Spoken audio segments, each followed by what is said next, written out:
Yeah.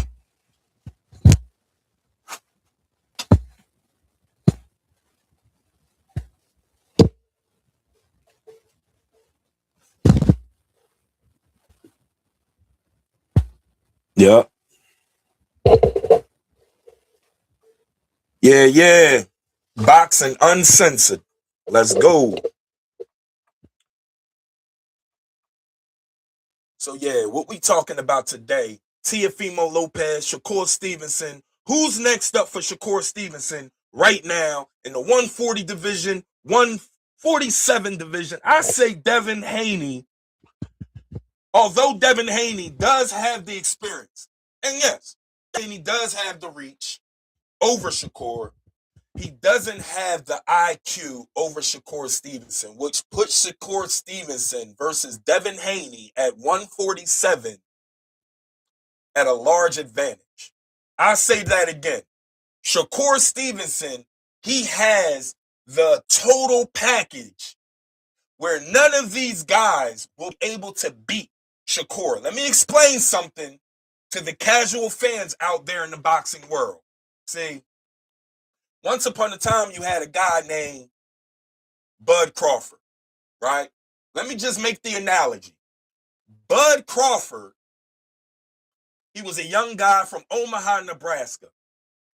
He went down to San Diego, California to spar world champion Timothy Bradley, Desert Storm Bradley, right? Now, what basically happened was Bud Crawford, he literally got off the plane, went into the gym, laced up his boots by himself, and whooped on a world title champion. And shout out to Timothy Bradley, because Timothy Bradley is like the realest person in the sport of boxing. Why do I say this? Timothy Bradley could have sent Terrence Crawford home packing. None of us would have heard of Terrence Crawford. Top Rank, they kept Terrence Crawford in the closet, right? Because Manny Pacquiao was also Top Rank, and they wanted to push the Manny Pacquiao narrative because Manny Pacquiao, he sells seats. He's an international world fighter. People are going to come and travel from, different countries to come see Manny. So they kept Bud in the closet. However, Timothy Bradley, he became Bud Crawford's mentor, right? And thus, Bud Crawford was able to accomplish and surpass way beyond Tim Bradley's career and his accolades, right? However,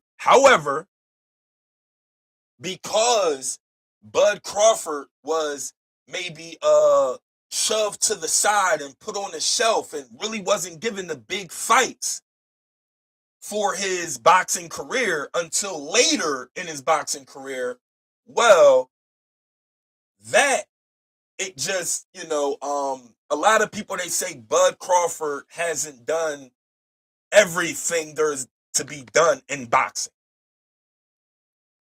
Well, what is there left for Bud Crawford to do? What will you casuals suggest Bud Crawford do in his career from this point moving forward? Because I'll tell you guys something. What Timothy Bradley was to Bud, Bud Crawford is now to Shakur. What Timothy Bradley was to Bud, Bud Crawford is now to Shakur. Right?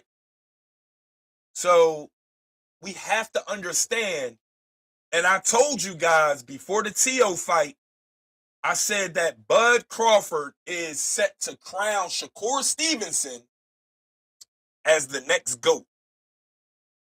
As the next GOAT. Because now that, Bud Crawford is mentoring Shakur, it's very highly possible especially now that we have Turkey in the building.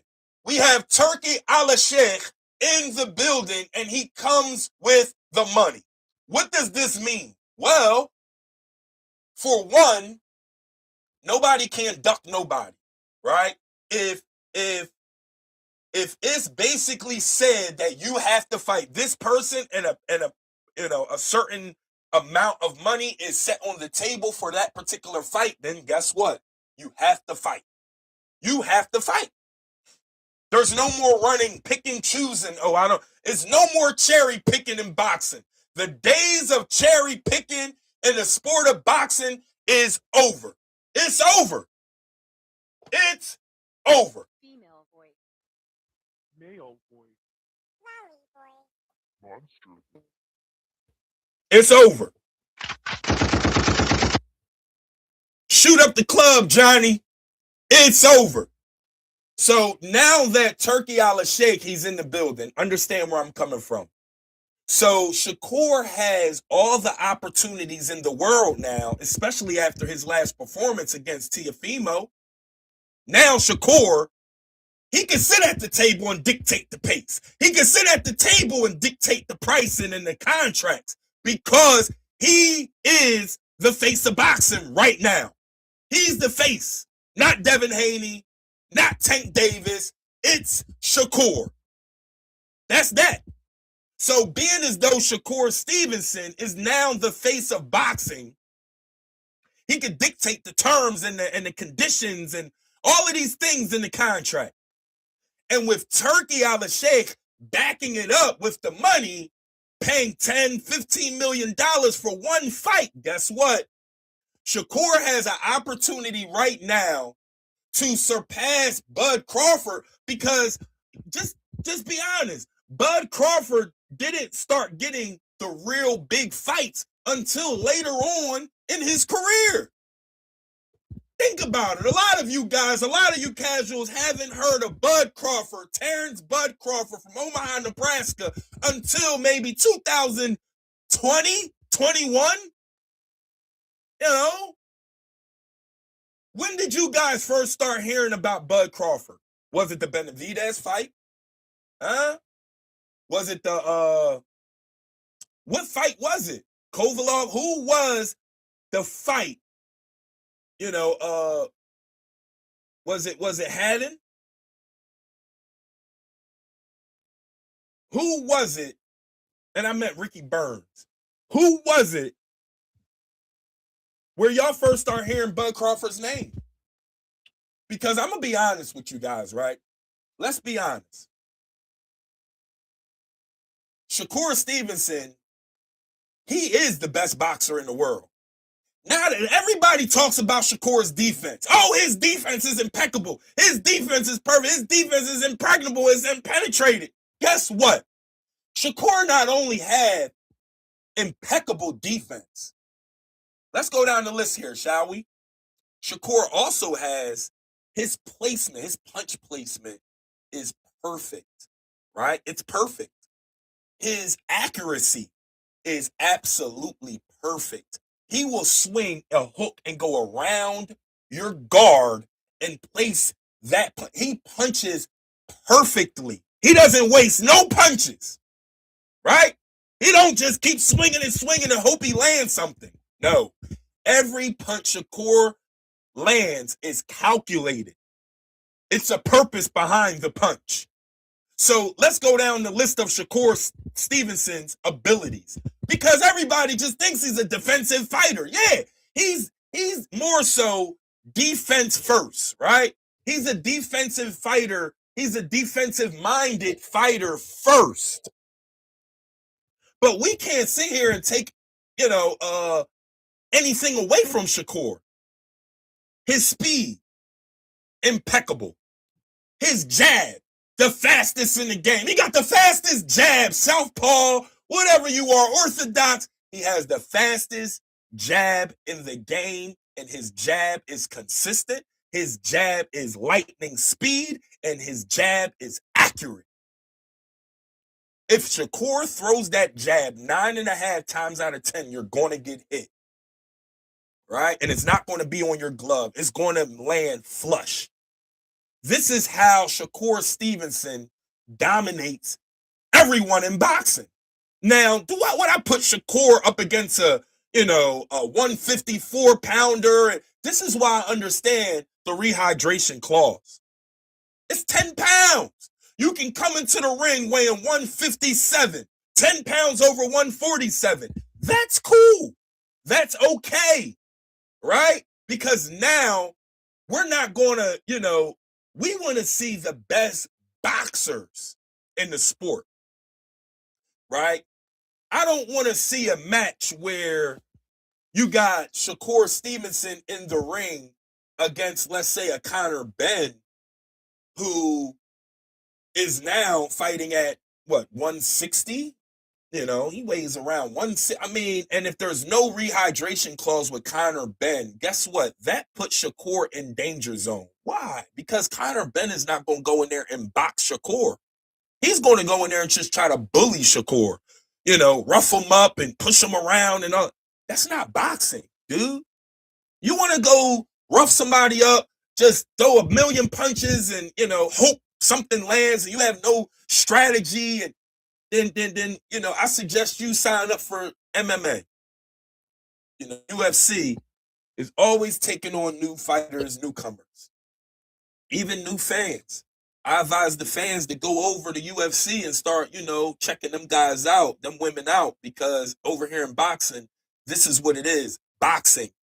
And I feel like Shakur Stevenson, if he's in the ring with anyone, I've been saying this for years, since 2017. Yes, me. I've been saying this since Shakur Stevenson fought that guy Burrito, and it was his first professional fight. I happened to catch it live on TV. It was on ESPN. It was free. It wasn't no pay-per-view. Shakur was fighting on ESPN for free, and I caught it.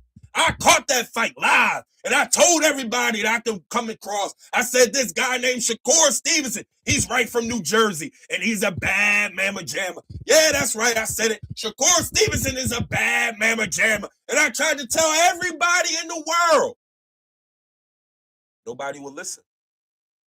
A few buddies of mine, after that fight, or maybe it was after a few of Shakur fights, they went on YouTube and, they checked them out. And everyone was just saying, I don't see it. I don't see what you see. I don't see the great potential you see in this kid. And I held firm. I stick to my guns. I continually stated over the years, right? Shakur will be one of the greats. All this kid needs is opportunity to prove it. Don't put him in front of these lames. Don't put him in front of these punch drunks. No, we want to put him in front of world champions and test his ability and let it play out. And I promise you, I've been saying this since 2017. That's almost 10 years. This is 9 years ago, people. Literally. I've been literally a Shakur fan for 9 years. And I've been saying the same thing for 9 years. You put Shakur in front of anyone, he's like a bowling ball. He'll just roll right over him. And he's going to do it with ease. I believe the most toughest fight that we will ever see with someone against Shakur Stevenson in the ring, it already happened. William Zepeda. And nobody has that type of gas tank to withstand throwing over 1,000 punches per fight. I'm talking about 300 punches around.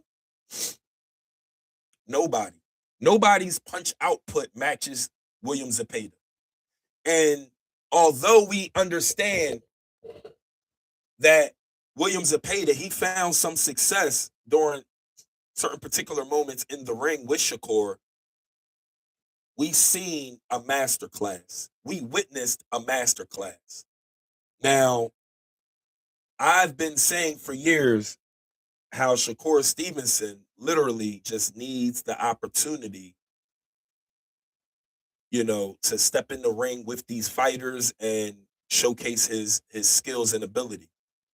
Unfortunately, before Turkey Al-Sheikh came onto the scene, you had a lot of cherry pickers. And what I mean is a lot of people, a lot of boxers in the 130 division, the 135 division.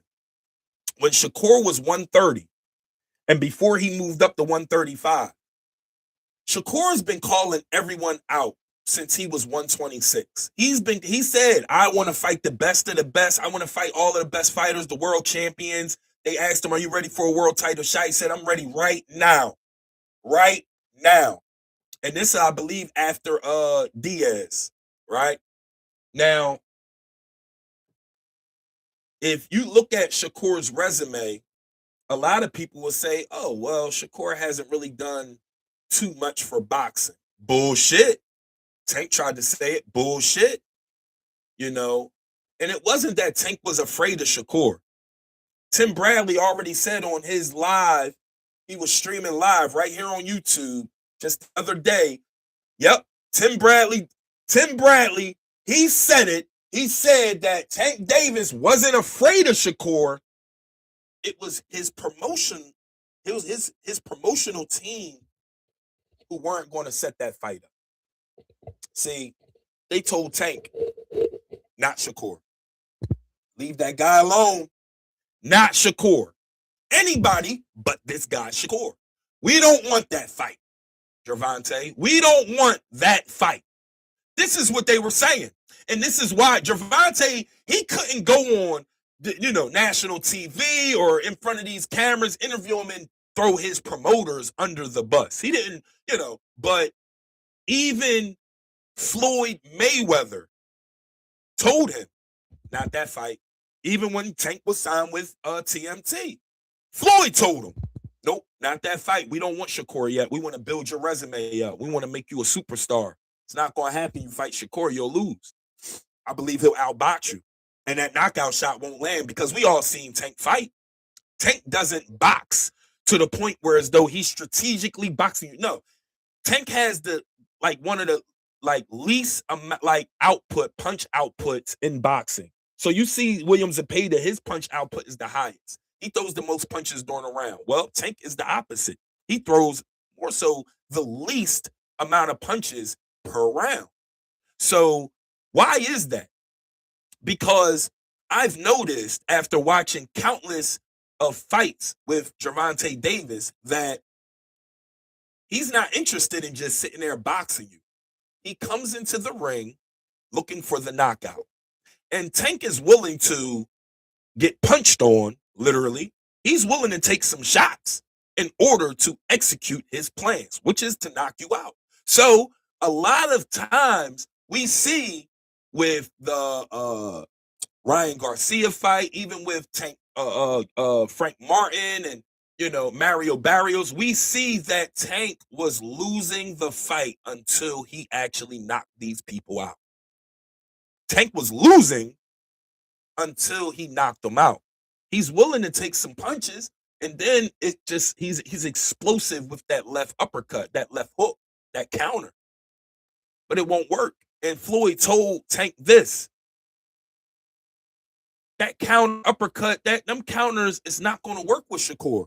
And you'll be looking for it all night until the fight's over and you're sitting there looking dumb. We don't want to look dumb. We want to grow. We want to escalate. And we want to, we want to scale your career to superstardom.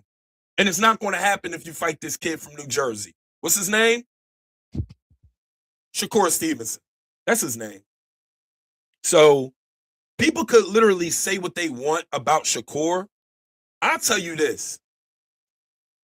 By the time Shakur retires, and now we have Turkey Al-Sheikh on, in the office. So we understand that it's not about money.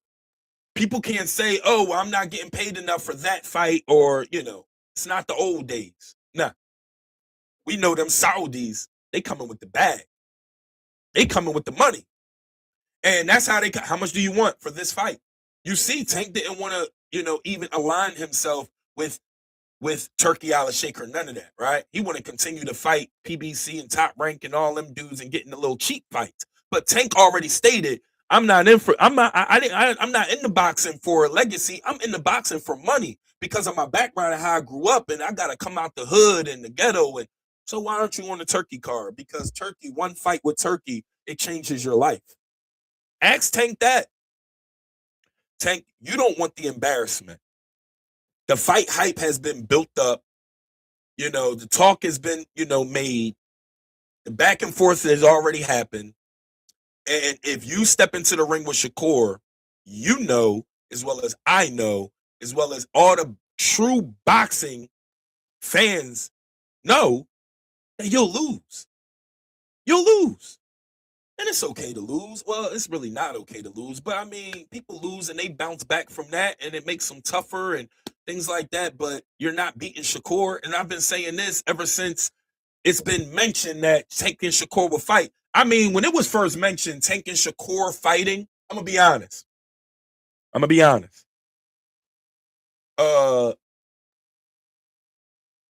Everyone called me crazy. I couldn't find one person to agree with me that Shakur would beat Tank.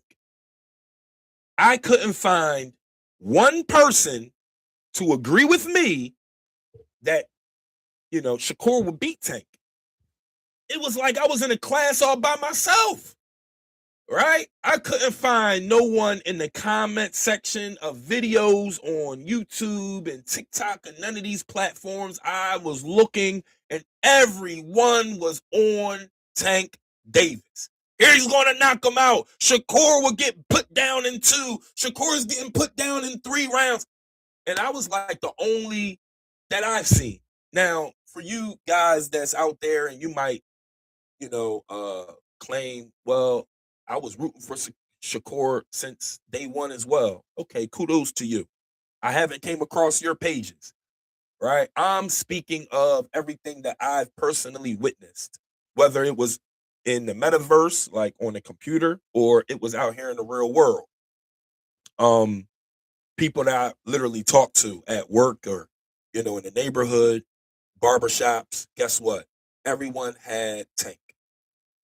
Now, it wasn't until after the William Zepeda fight, you have, some people, they start coming around like, well, Shakur could win. Now it's a 50-50.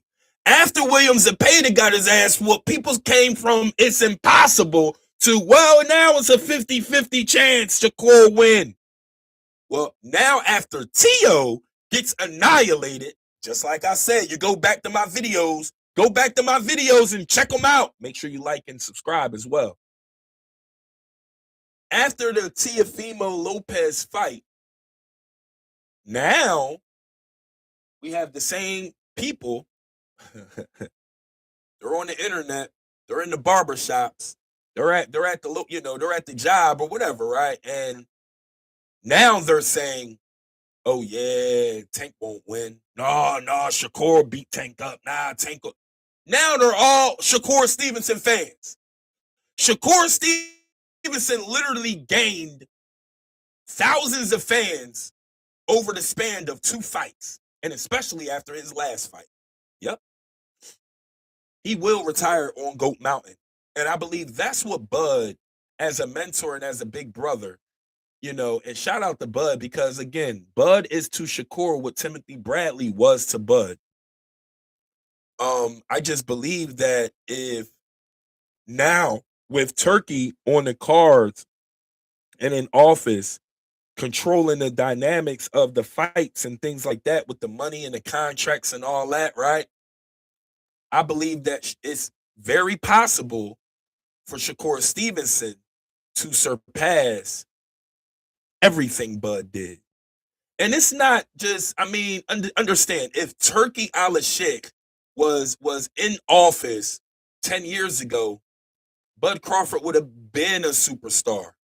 Think about this. Bud Crawford would have been a superstar, and he would have been fought these fighters in their prime.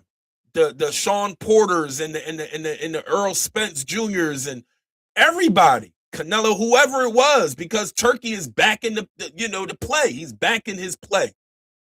So if we understand boxing, then we should understand that now that we have Turkey, and Bud Crawford says, well, it's too late for me to actually outdo myself with, more fights, and Bud can keep going. Well, he puts all of that energy into a new project, Shakur. And I've said this multiple times on my channels, on these platforms. Shakur will retire. Our next GOAT, sitting on GOAT Mountain, because he's 28 years old. He's only 28 years old, and he's a 4-division champion already. This is unheard of in the sport. He's the youngest person in the sport of boxing to actually take it to another level to become a 4-division world champion. Do you guys understand what's going on? So, yes, I do believe that Bud Crawford is to Shakur what Tim Bradley was to Bud Crawford. And because we have Turki Al-Sheikh in the building, back in the financial aspect of everything, well, guess what? There's no more ducking. There's no more cherry picking in boxing. Them days are over. It's over for cherry picking. You have to fight or you're off the card. Point blank, period. So let's go and let's get the best fights. Let's get the best fights lined up. Line them all up. We have Devin Haney, and they call this man Debo. Why do they call Devin Haney Debo? See, they look at his last performance with Brian Norman, because, be honest, before he fought Brian Norman, everyone was shitting on Devin, because they were looking at his last 2 performances before Brian Norman, which was Ryan Garcia and I forget who he fought in New York City. Final Fury fight. Remember, it was in the middle of Times Square. You remember. You seen it. Everyone was shitting on Devin Haney before his fight with Brian Norman. Now, all of a sudden, he's back as like a Greek god of boxing. Get the hell out of here. Brian Norman, you cannot compare Brian Norman to Shakur Stevenson. You can't. You can't expect what Devin Haney did to Brian Norman at 147, which that was a tremendous performance, by the way. But you cannot expect for Brian Norman, you cannot expect for Shakur Stevenson and Devin Haney, you cannot expect that fight to go like the Brian Norman fight. You cannot expect for Devin Haney to do to Shakur what he did to Brian Norman. Brian Norman is not Shakur. Get that through your head.